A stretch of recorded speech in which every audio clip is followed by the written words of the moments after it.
Hello guys, welcome back to my channel.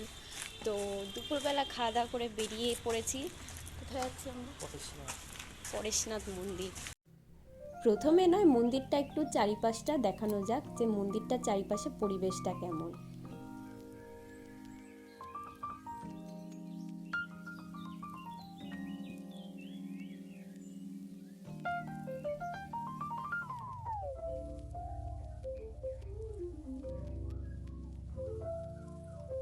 40 মিনিটের বাসের যাত্রাপথ আমার বাড়ির থেকে। গৌরীবাড়ির কাছেই পরেশনাথ মন্দির। প্রথমবার এই মন্দিরটায় গেছিলাম। তো জৈনদের এই মন্দিরটা পরেশনাথ মন্দির নামেই এখানে পরিচিত।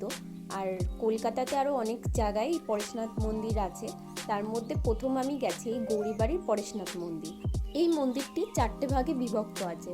প্রত্যেকটা এক একটা পার্ট এক এক রকমের খুবভাবে সুন্দর।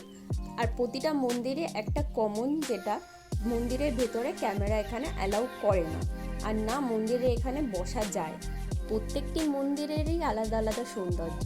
আর এখানে জলে মাছের যা কিলবিল করে, বাপরে বাপ, মাছ খাওয়ানো এখানে খুব শুভ বলে মনে করা হয়। আমি ঘুরে ঘুরে প্রত্যেকটা মন্দিরেরই অংশ তোমাদের সাথে শেয়ার করছি। আর এই মন্দিরটা সবথেকে পুরনো ছিল এবং সর্বপ্রথম মন্দির এখানে এটাই তৈরি হয়েছিল। তারপর এখান থেকে ঘুরে বেরিয়ে দেখতে পেলাম খাবারের অনেক রকম দোকান নিয়ে বসেছে। তো পাপড়ি চাট তো আমার খুব প্রিয়, দেখে আর লোভ সামলাতে পারলাম না, ঝটাপট 1 প্লেট অর্ডার করে নিই। এবার মন্দিরের রাস্তা থেকে বেরোচ্ছিলাম, সাথে আমার হাতে একটা আইসক্রিমও ছিল। খেতে খেতে এই পথ হয়ে বের হয়ে গেলাম।